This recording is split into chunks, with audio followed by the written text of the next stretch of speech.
From F.E. Warren Air Force Base in Cheyenne, Wyoming, this is Missile Minutiae, the official podcast of the 90th Missile Wing and the Wranglers of F.E. Warren. Here are your hosts. Hello there, and welcome back to the podcast. This is Missile Minutiae, the official podcast of the 90th Missile Wing and F.E. Warren Air Force Base. My name is Glenn Robertson with the 90th Missile Wing Public Affairs Office, and with me, as usual, not as always, I've got Sergeant Tyler Placey. How you doing, Tyler? Good. How are you? Oh, not too bad, bud. So today we've got a special guest to prepare for the upcoming Suicide Prevention Month, and that is our Violence Prevention Integrator here at F.E. Warren, Rebecca Nordin. How are you doing this morning, man? I'm doing well, thank you. Thank you for having me. This is a sensitive issue for a lot of people. This is something that has affected probably all of us in some way, some fashion, myself included. So I'm glad you're here, and I thank you for taking the time to come talk to us and give us some ideas and things to look out for and things to be concerned about. So with that being said, I think we'll probably just tell us a little bit about what you got going on. Great, thanks. So, as you said, next month, September is Suicide Prevention Month. The first week, starting this September 7th through September 11th, is World Suicide Prevention Week. That is a huge week here at F.E. Warren. We're not doing anything on the 7th because it is Labor Day. Mm-hmm. But starting the 8th at 1300 hours in the Airmen and Family Readiness Center classroom, it's Building 207, we're going to be showing Kevin Hines' documentary, Suicide: The Ripple Effect. I don't know if you are aware who Kevin Hines is, but Kevin Hines is a gentleman who at one point in his life thought that he needed to die. In fact, a couple points in his life, and he made that decision that he was going to jump off the Golden Gate Bridge. And on that morning, as soon as he jumped, he realized that he wanted to live, and has really dedicated his life since really trying to save other people's lives and just telling his story. Sure. It's very worth the time going to see, and I would really highly encourage anyone, if they haven't seen it yet, to come on out. And that's on the 8th. On the 9th, we have Safe Talk, same place at the Airmen and Family Readiness Center in the classroom there. Safe Talk is a half-day class, so it's going to be from 8 to noon. It's really those basic suicide prevention skills. It teaches you how to identify when someone might be having thoughts of suicide, then how to ask the person, and how to get that person with thoughts to someone who can keep them safe. Sure.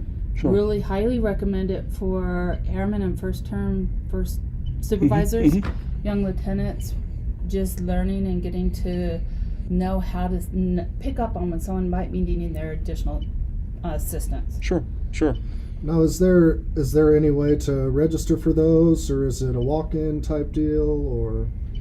So, for all of these, if people could either call me on my extension, it's obviously 773-3298, or email me. My email is rebecca.nordin, nordin.1@us.af.mil.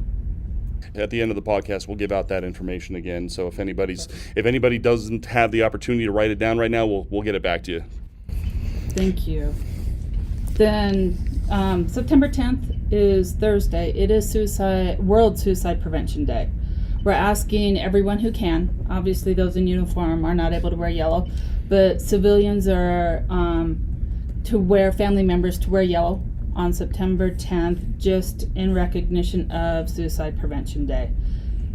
Also on that day, we have a Joint Suicide Prevention Symposium. It's 90th Missile Wing, along with the Army Guard, the Air Guard, and the Cheyenne Veterans Administration. All suicide prevention program managers are putting on a suicide prevention symposium at the National Guard Joint Forces headquarters in the auditorium. There are going to be speakers there from the city of Cheyenne, from F.E. Warren, telling a personal story related to suicide, from the VA, from Grace from Two Brothers, from the Air National Guard, and it's really worth the time, even if you can't go for the whole thing, but going for just some of it to gain a little bit more insight on how you can help when someone is in that time of need and needing someone to step in when they have thoughts of suicide. Are these going to be personal stories of people that have helped, or people that have needed help in the past and are... All of the above. Just to give you an idea of who's going to be there, Mr. Tim Shepard, he's the director of Wyoming Veterans Commission. He's going to start out with the warrior soldiers in that story, how to fail forward, the empowerment mindset, and the road to success. We also have here from the 90th Missile Wing is Senior Master Sergeant Cody Stallings, who is the 790th MSFS Operations Superintendent. He talked last year at our storytellers, and he's willing and coming out again to this Joint Symposium to talk about his story related to suicide and the impact of that suicide, which was very powerful. Thomas D. Kirk, PhD. Dr. Kirk is from Capital Counseling here in Cheyenne. He's going to be talking about mental health and conflict resolution, mindfulness, and solutions. Ms. Rihanna Brand, she's from the Chamber of Commerce here in Cheyenne, and she's also going to tell us survivors' testimony. Sure. Self-isolation outreach. She was formerly with Grace for Two Brothers and has a very powerful speaker. Ms. Linda Benson is the Suicide Prevention Program Coordinator for the VA, and she's going to be talking about managing the suicide calls and interventions, self-isolation and outreach, really looking at the veterans. Sure. When we're looking at this, we're not just concentrating on the active duty, the guard, the veteran, but also bringing in the family piece of it. So she will be touching on some of that as well. Good. Focusing on people in general. Yeah. Yes. I think is a huge deal. Because we can't work in a stovepipe. We can't work in a bubble. When we're talking about suicide prevention, we have to look out for each other, and we're not just one group. Miss Lindsay Martin, she is from the Wyoming Department of Health, Injury, and Violence Prevention Program. She's going to be talking about suicide here in Wyoming and helping resources. Here in Wyoming, suicide is number 2 in the country as far as death by suicide. Yeah. So it's really important to understand how it's all interrelated. Sure. And that's per capita numbers, right? Not total numbers? Yes, that's per capita numbers. I was going to say, I'm like, that would be wild. I mean, and absolutely terrible. So, makes sense. I mean, our population density is so low that it makes perfect sense. But, and Wyoming is consistently in the top 5. Yeah. When you go back 20 years, I know last year I was looking at just the stats. Wyoming is typically in the top 3, and we've been back in the top 2. So we have to really look, what can we do to prevent that? Captain Leslie Brazil is Wyoming National Guard, and she's going to be talking about resiliency, self-care, self-awareness while helping others. And then Katie Baxter is from Grace from Two Brothers.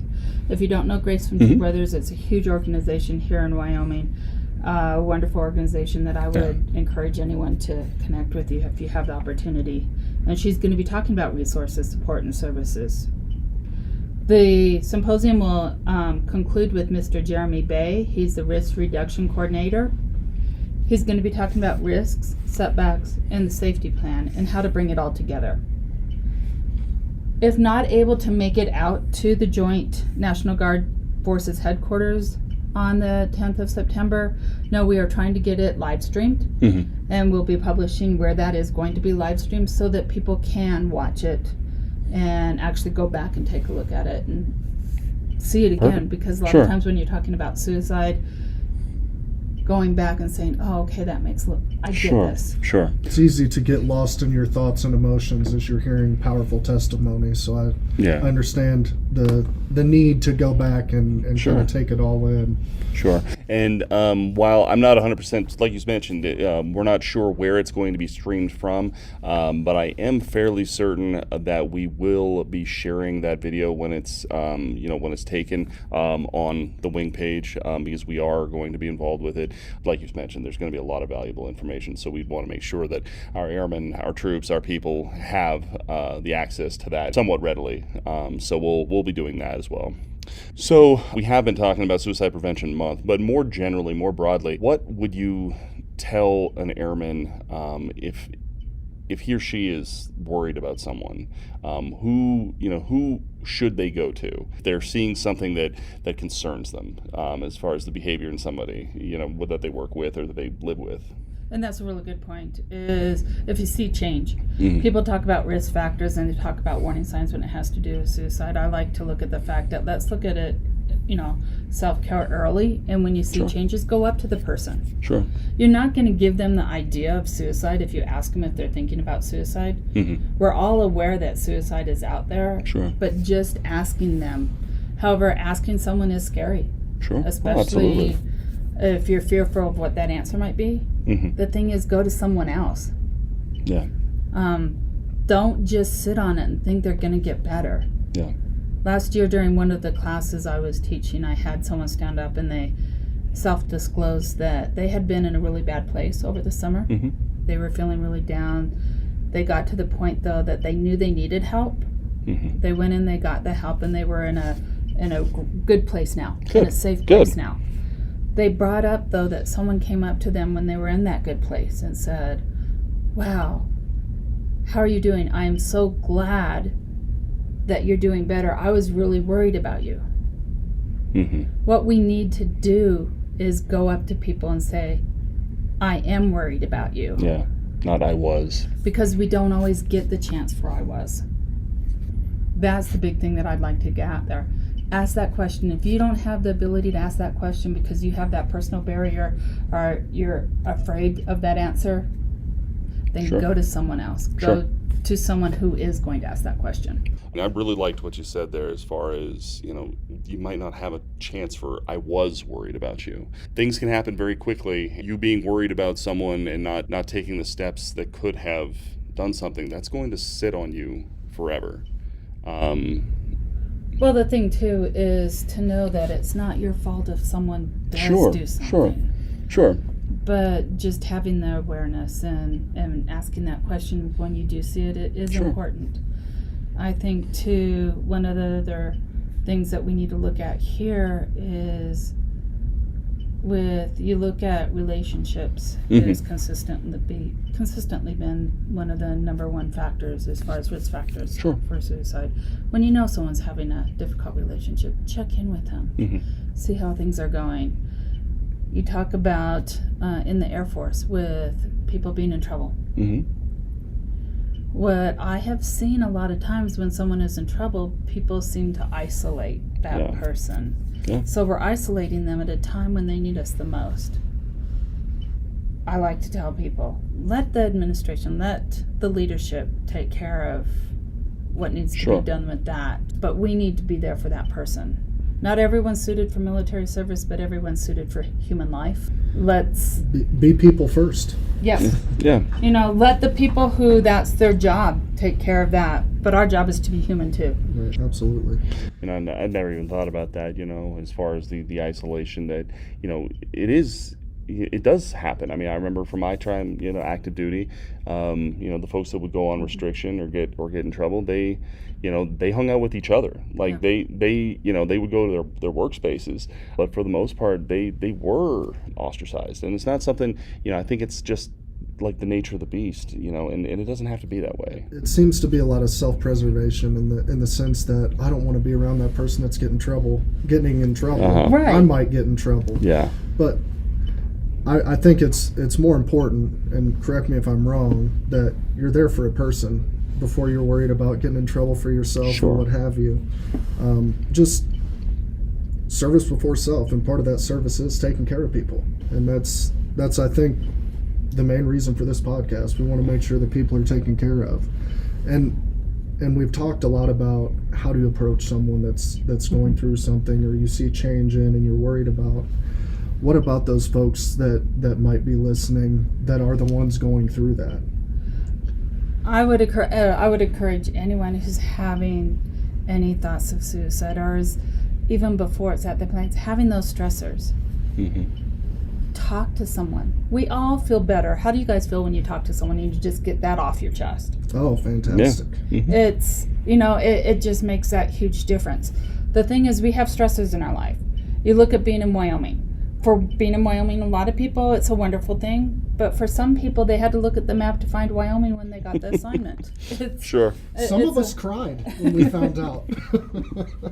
It's a fact. I know that there's been some airmen that have come in recently just by doing FTAC that have had overseas assignments. One airman was actually at the airport when they got the call to not get on the airplane because they were being diverted to Wyoming. They had an assignment to Aviano, and so that's quite the stark change.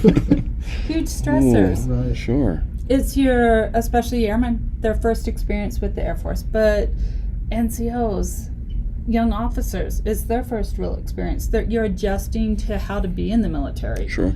A lot of times you are learning how to be in relationships. Sure. You are starting to have children, so that means all of those, good and bad stressors are playing a part. And if you just internalize and you're not talking to anyone, then it's just kind of festering there. Sure. We have the chaplains.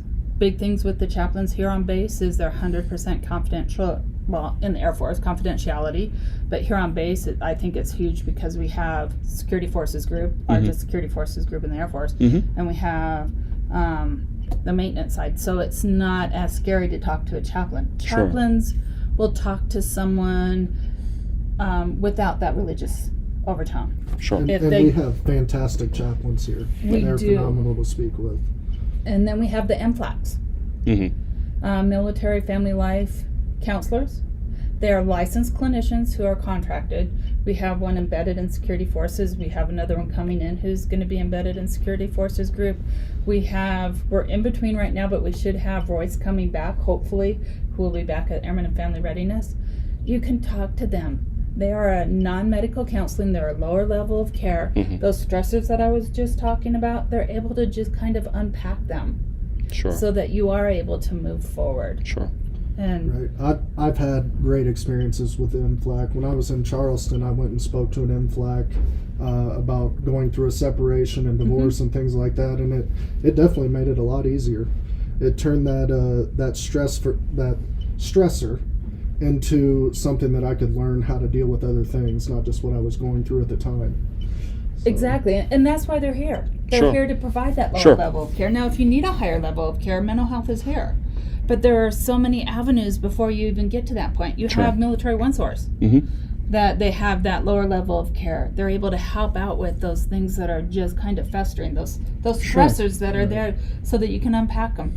I think you're also bringing up a point here is everyone has different coping skills. Everyone in the military, no matter what branch you're in, has come from different life experience. You have people who are from inner cities. You have people who are from rural areas. You have people who went to public schools, private schools. You have different life experience. Single parents, two-parent families, same-sex parents, families. No one has that same life experience, which means no one has those same coping skills coming in. Some people have not learned those yet. And they're not easy to learn. They're not. And a lot of times it comes through experience. I mean, you have to go through some of these things, negative and positive, before you're able to really recognize how to get through it. It's unfortunate that that's the way sometimes, but that's why we have people like you're talking about to assist while you're going through it. I know we have different resources depending on where you're at. If you're a veteran, if you're active duty, if you're a civilian, it's not all the same people that are available for everyone, but there are resources for everyone on this base. Exactly. Well, and I think it's even more important too for everyone to realize that our experiences are not the same. So when I look at you and you're down, you're not going to cope with it, or what gets you to a better place is not going to be the same thing that gets me there. So I can't expect for you to do what I do. And that's important when we're just talking to our friends, co-workers, or... And as we're talking through this and everybody having the different life experiences and what have you, I think that's why it's most important that you get out to the symposium, you go to the Safe Talk, you go listen to Kevin Hines talk, because maybe you haven't gone through that. But if it touches an emotional part of you, it's going to stick with you. And you're going to have the tools to help someone in the future. Whether you've ever gone through this or not, you definitely want to be able to be there for your airmen, for your friends, for the people you work with. So it's very important to get out to the symposiums and take part in these events. Well, even at the end of the month, on the 23rd and the 29th, we're having a class. It's going to be healthy coping skills, self-care, and how to connect with community resources. Anyone who is wanting to learn more about that for themselves and wanting to help others, this is available. Right, almost a version of preventative medicine, making sure we don't get to the point where we need the help afterwards or what have you. I mean, and that's the whole idea of, suicide prevention. It's a lot better to be in a position to prevent someone and help them through a bad time so they don't consider that, rather than doing the aftercare for people that have been affected. For sure. The Air Force has rolled out Go Slow, and what Go Slow stands for is safes, locks, and outside the home. Anyone who is at risk or having thoughts of suicide or suicide-related behaviors is getting anything that could be a lethal means, locking them up, getting them in a safe, or getting them outside the home. I have about 1,400 gun locks now. You'll find them around base, where if you have a personal firearm, just locking that personal firearm up, giving you that little bit of extra time. 60 to 70% of people who own firearms, who take their lives, use their personal firearm to attempt suicide, and 90% of those are lethal. So that's an important thing to think about. Also, looking at the Air Force, when you're looking at that, 25% of people who die by suicide have made that decision in a 5-minute window.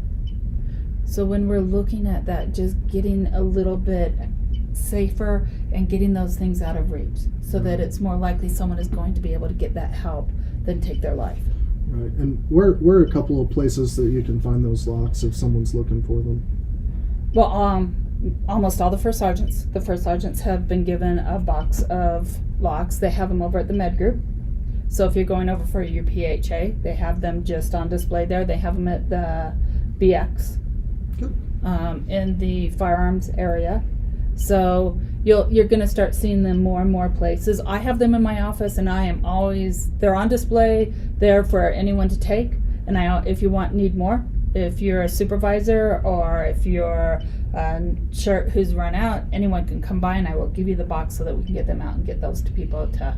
Awesome. And where's your office located, ma'am? In the Airmen and Family Readiness building. It's building 207. Is there any advice you could give to first line supervisors and even leadership all the way up the chain to kind of put the vibe out there that you are a person that someone who's struggling can come talk to? So and you're talking about the first line supervisor being someone and the commander being someone.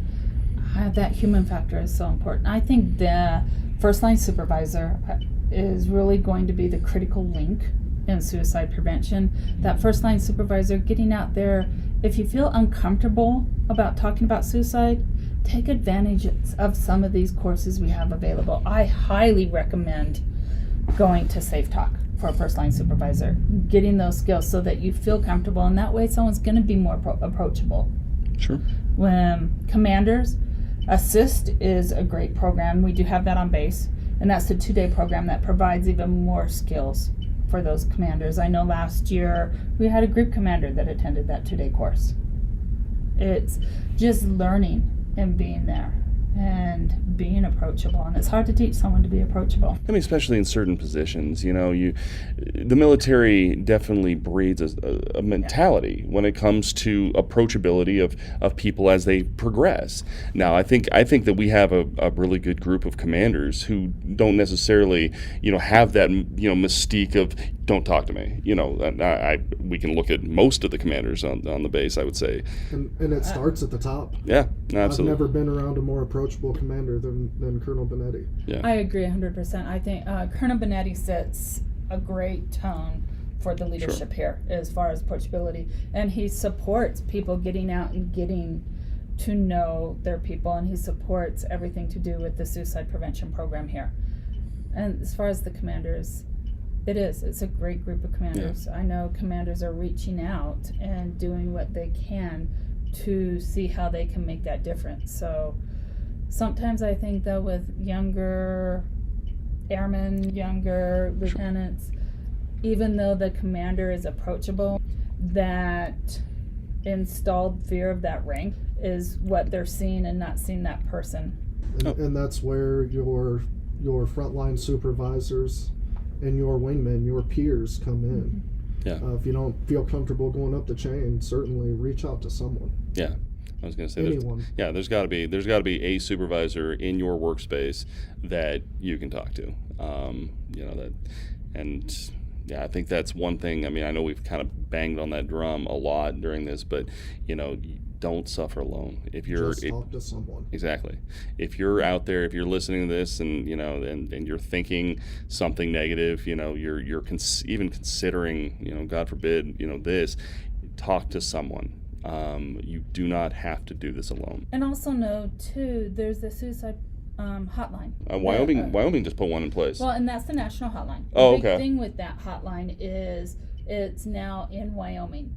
Okay. Call that hotline 24/7. Gotcha. However, 5 days a week now during that time up in Casper, they have it manned here in Wyoming. Other states have had that all along, so that's really a huge step forward. But know that they're available too. Call them. So what's going on at that hotline is typically what they have is each state has specific people that are manning the phones specifically for that state because they have those resources there for that state.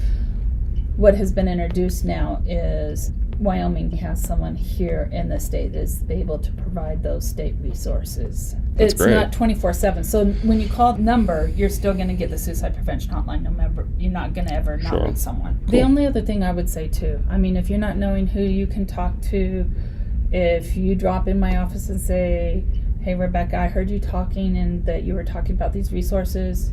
I'm really needing someone to talk to," I will connect you with that person. I'm not going to provide you, those services, but Call the public affairs office. Yeah. And we'll find the numbers for you. Yeah, I was going to say Our number's everywhere. Yes, it really is. We get a lot of phone calls. We'll connect you with Rebecca. and No I will problem. connect you with the person that's Right. going to be able to help you. We have and it's been hard with COVID to get this up and running, but right before COVID kicked in, we were starting a suicide prevention committee. Suicide prevention is not just a month a year. To make a difference is all year. So if anyone out there is passionate, wants to get involved with doing suicide prevention as a whole on this base, please get in contact with me and I will let you know what is going on with that committee. I'd like, as things are starting to get to the new normal, to really get moving with this committee so that we can make a difference. Well, folks, that is it for us. This has been a little bit heavier than our typical content, I think. But Rebecca, thank you so much for being here. Thank you for taking the time. Thank you for having me. I appreciate you letting me get this out there. It's so important. It really is. It really is. Sergeant Placey, any last words from you? Who do we got on deck next week? Who do we have on deck next week? Chief Bradley from the Security Forces Group. Yep, Chief Bradley. We're going to get some perspective on kind of how it was when he joined the military to where now he's getting ready to retire. Yep. And some of the changes and how maybe leadership has been affected. Sure. And the airmen as well, obviously. But again, thank you so much for being here, Rebecca. It was a fantastic talk. Yeah. I learned a lot. Hopefully everyone listening did. And as promised, listeners, the National Suicide Prevention Lifeline number is 1-800-273-8255. That number again is 1-800-273-8255. And they do have a website. It's at suicidepreventionlifeline.org. Suicidepreventionlifeline.org. This year's theme for Suicide Prevention Month in the DoD is Connect to Protect. And one last number is Rebecca Nordin. Her phone number is 307-773-3298. The number again is 773-3298. Her email address is rebecca.nordin.1@us.af.mil. Rebecca.nordin, NORDIN.1@us.af.mil. Well, again, folks, thank you so much, and we'll see you next week.